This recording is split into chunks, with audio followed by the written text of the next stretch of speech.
朋友们，大家好。今天我们来聊一聊关于吃肉这件事儿。这几乎是每一位中老年朋友都会问到的一个纠结问题。大家心里都清楚，上了年纪，身体需要营养支撑。可一看到体检报告上那些向上指的箭头，又会立刻充满顾虑，担心吃口肉会不会让血压、血脂这些指标变得更糟糕。这种两难的境地确实成了不少家庭饭桌上的日常。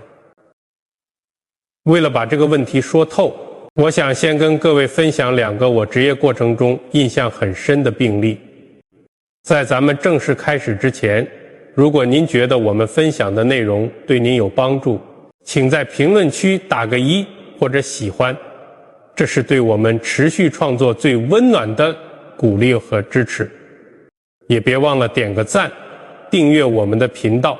并且分享给您身边同样需要这份健康提醒的亲朋好友。先来说说我的一个老病人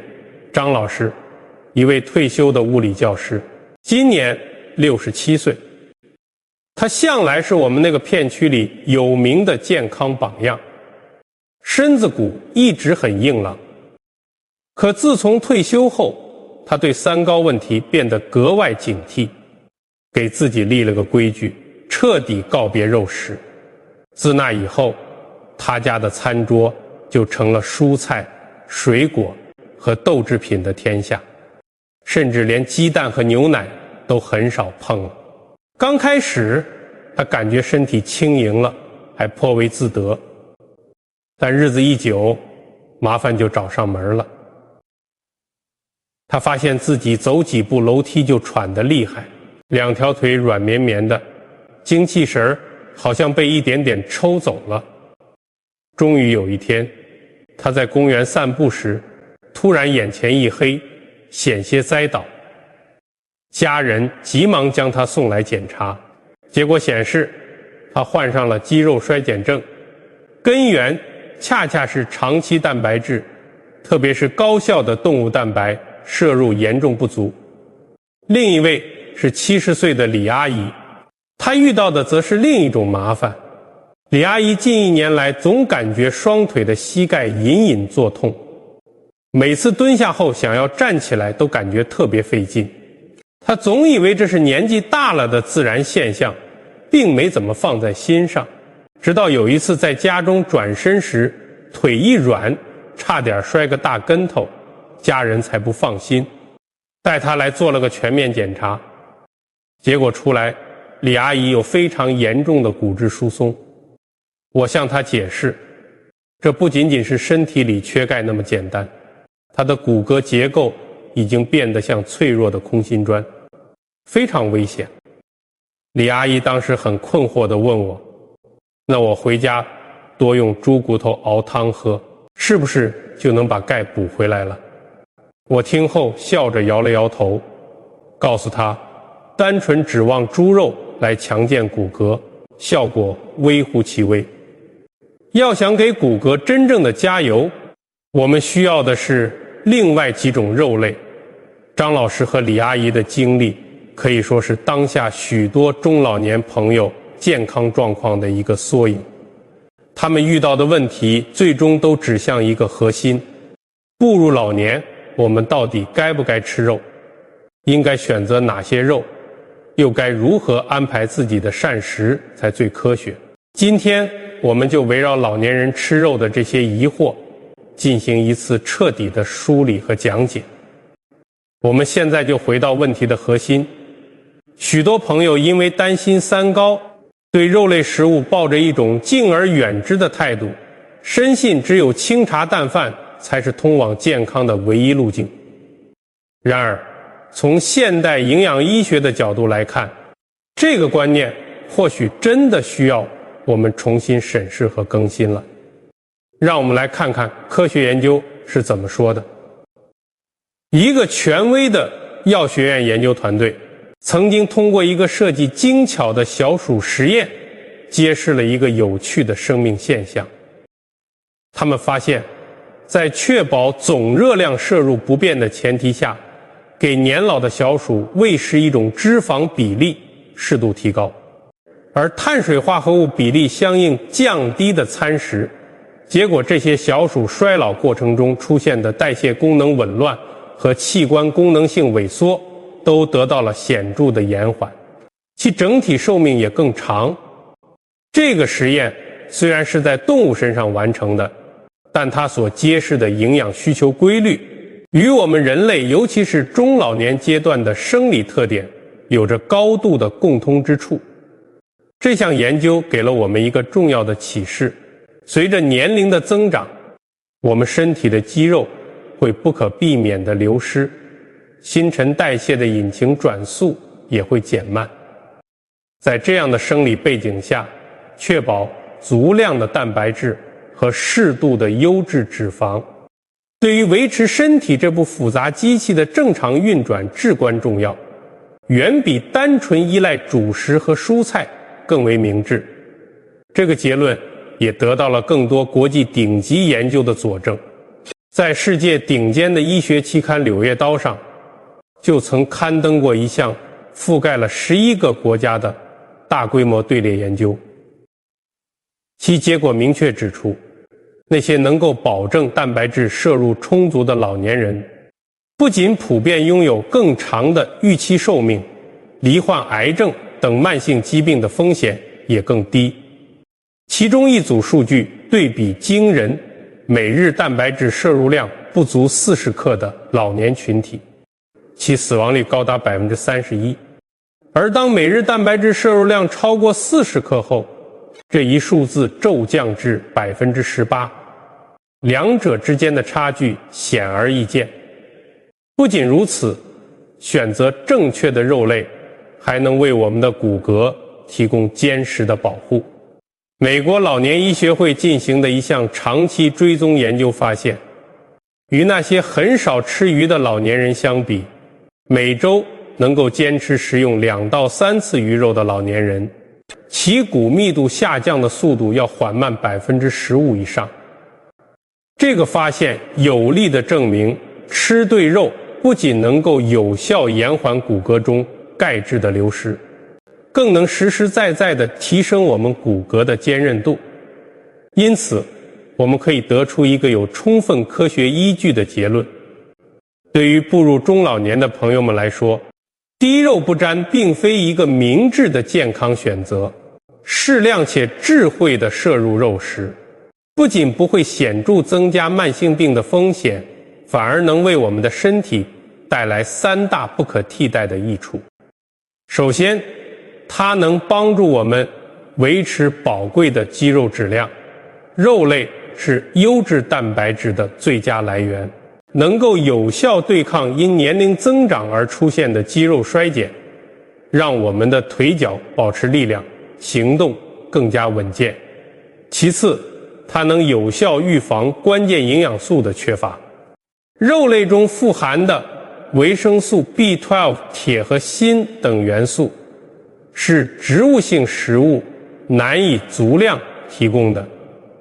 这些营养素对于预防贫血、维护神经系统健康至关重要。最后，它还能在一定程度上保护我们的大脑功能。随着年龄增长，我们身体对抗氧化损伤的能力会自然下降，而适量吃肉有助于提升机体的抗氧化水平，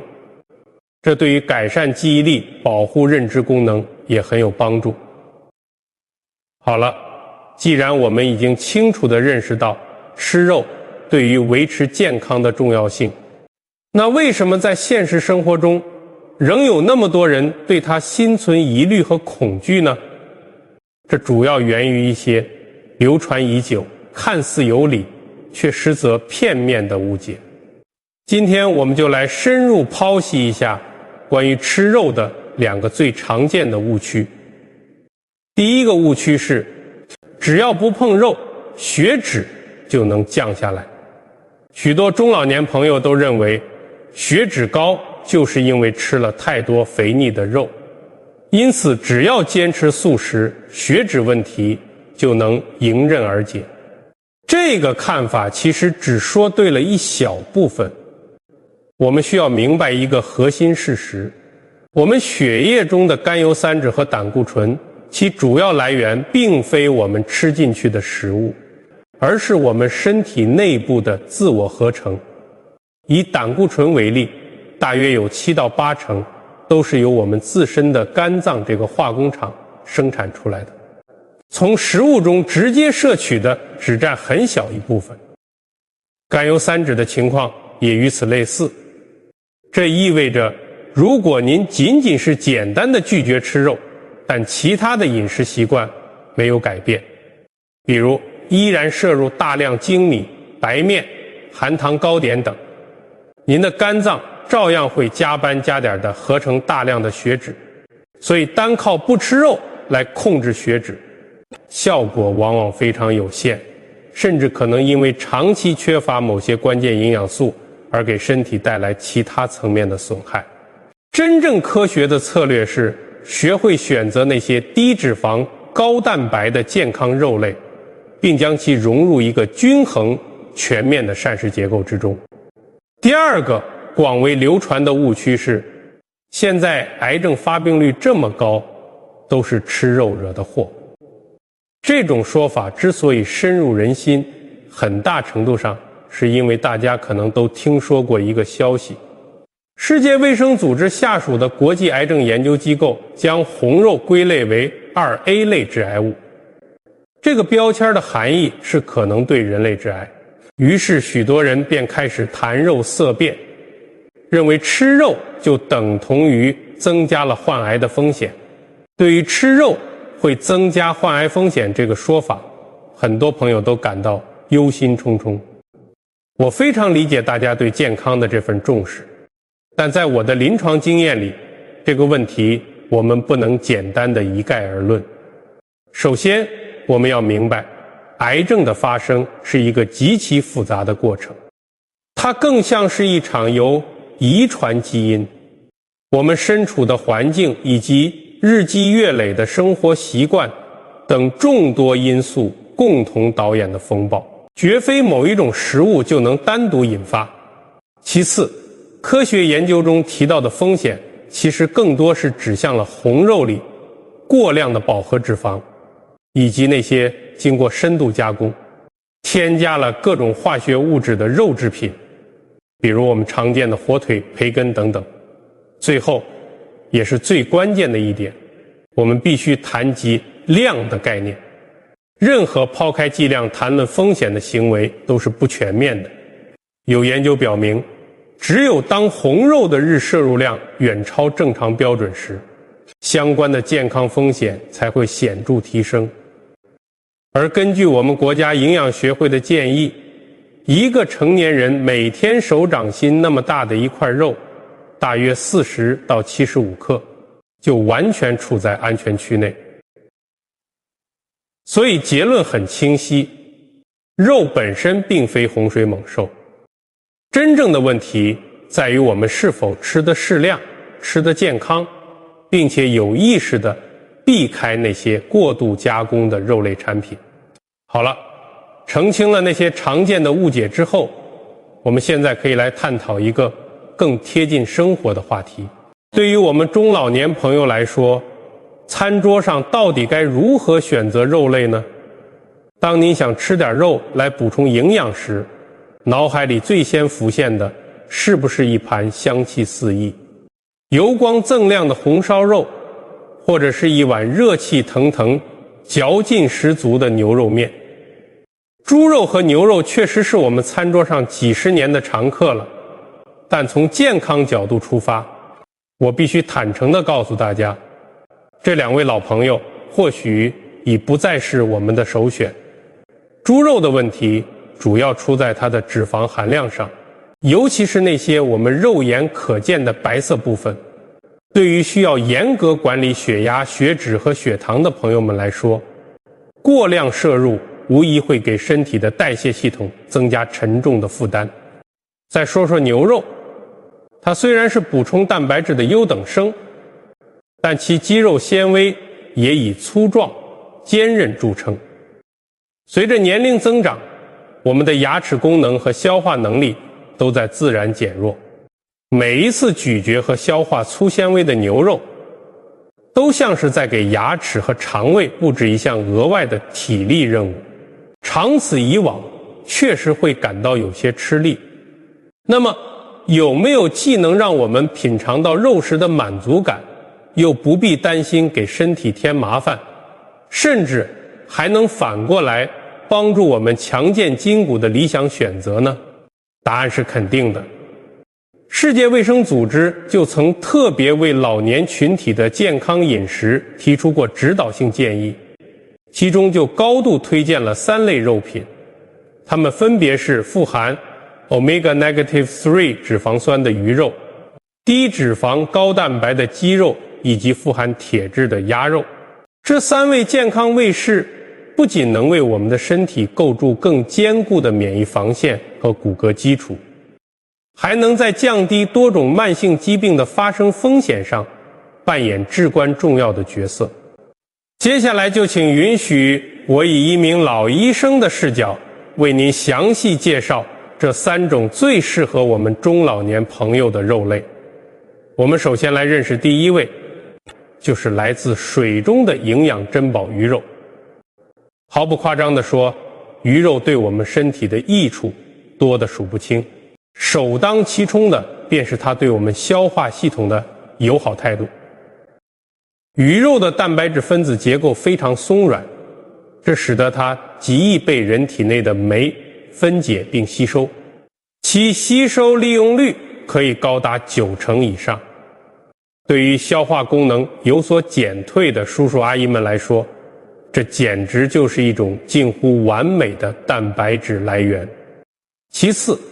一个常常被大家忽略的惊喜是，鱼肉其实是一味补钙能手。您可能会觉得奇怪，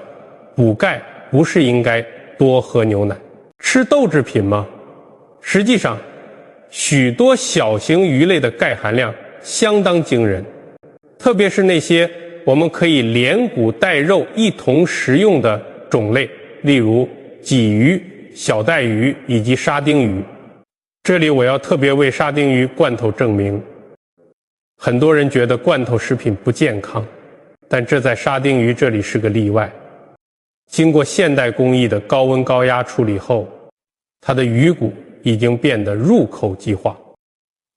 每100克鱼肉中的钙含量甚至能达到300毫克左右，几乎与1杯牛奶相当。更妙的是，鱼肉中天然含有的维生素 D 就像一把能打开我们身体钙吸收通道的金钥匙，能确保我们吃进去的钙质不被白白浪费掉，而是精准地沉积和运用在骨骼上。最后，鱼肉还是我们心脑血管的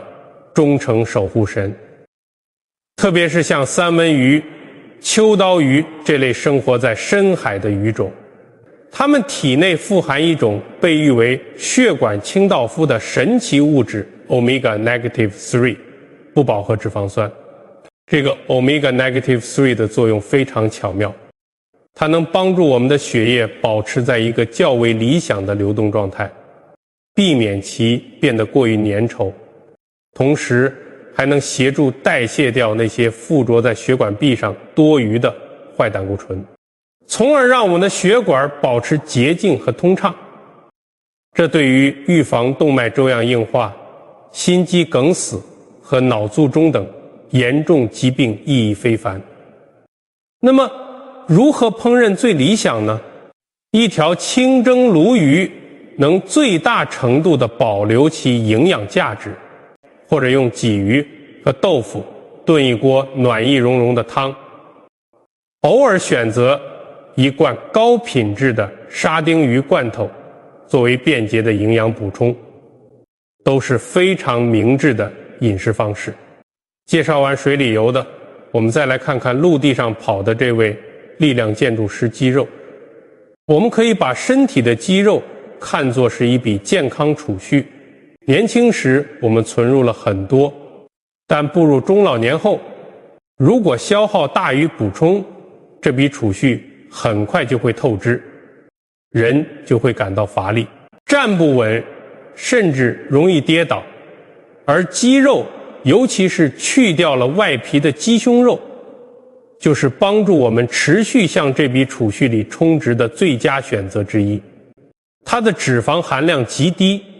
是名副其实的零负担优质蛋白质，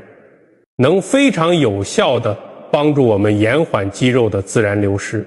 不仅如此，肌肉还是我们神经系统的营养补给站。您是否偶尔会感到手脚发麻，身体莫名的疲惫？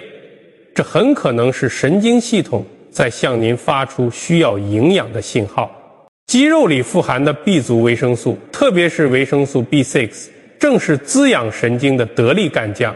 它同时还能促进蛋白质的代谢，间接提升我们的整体免疫力。此外，鸡肉里还含有丰富的磷元素，它和钙是一对合作无间的黄金搭档，两者必须携手并进，才能将我们的骨骼打造得既坚固又富有韧性。至于烹饪方法，炖一锅热气腾腾的鸡汤，可以根据季节搭配一些山药或枸杞，不仅暖心暖胃，更能滋补元气，可以说是我们老年人食谱中不可多得的治愈系美食。在我们的餐桌上，有一种家禽常常没有得到它应有的重视，那就是鸭肉。许多朋友可能对它有些误解，但从营养学的角度看，它对我们中老年朋友的身体益处是实实在在的。我们先来说说补血这件事儿。不少上了年纪的人都会有气血不足、脸色发黄、容易疲倦的问题，这背后往往是缺铁在作祟。鸭肉里头的铁含量就特别出众，比我们常吃的鸡肉要高出不少，而且是那种我们身体最容易吸收的血红素铁，对于改善贫血状况，让我们的面色红润起来，效果是非常直接的。再者，鸭肉还有一个非常宝贵的特点，就是它的滋养方式很温和。从中医养生的角度来看，鸭肉的性质是偏凉的，特别擅长滋养体内的阴液，润泽身体的干燥。这一点对于那些总感觉自己体内有虚火，动不动就口干舌燥、咽喉不适的朋友来说，简直是量身定做的食疗佳品。而且鸭肉的脂肪结构非常独特，它和猪油那种让人担心的饱和脂肪不同，反而更接近于橄榄油和鱼油的构成，富含大量对心脑血管友好的不饱和脂肪酸。这些好脂肪能帮助我们身体代谢掉多余的坏胆固醇，对于调节血脂、稳定三高非常有帮助，是一种对心血管更友善的肉类选择。经过长时间的炖煮，鸭肉的肉质会变得异常软糯，即便是牙口不太好的老人家，也能毫不费力地享用它的美味与营养。那么，面对这几种各有千秋的优质肉类，我们该如何做出最适合自己的选择呢？其实道理并不复杂，您可以这样来规划。如果您的首要任务是养护心脏、活化大脑，同时还想为骨骼补充钙质，那么富含 Omega-3 脂肪酸的鱼肉无疑是您的第一选择。如果您感觉身体力量下降，希望增强肌肉，提升抵抗力，让整个人更有劲儿，那就应该多安排一些鸡肉。而对于那些体质偏于燥热，时常有上火烦恼，又需要补铁养血的朋友来说，性质温润的鸭肉就是最理想的滋补品。总而言之，这3味营养全面的肉中良品，与猪肉、牛肉相比，不仅对我们的消化系统更友好，脂肪负担更小，还能为身体提供大量高品质的蛋白质以及多种我们这个年纪急需的关键微量元素，是我们晚年健康餐桌上不可或缺的坚实支柱。好了，在详细了解了这3种特别适合我们中老年朋友的肉类之后，相信大家对于如何科学的吃肉已经建立了一个全新的观念。鱼肉、鸡肉和鸭肉，相较于我们传统观念里有营养的猪肉和牛肉，它们的消化吸收率更高，对心血管的负担也更小，同时还能高效地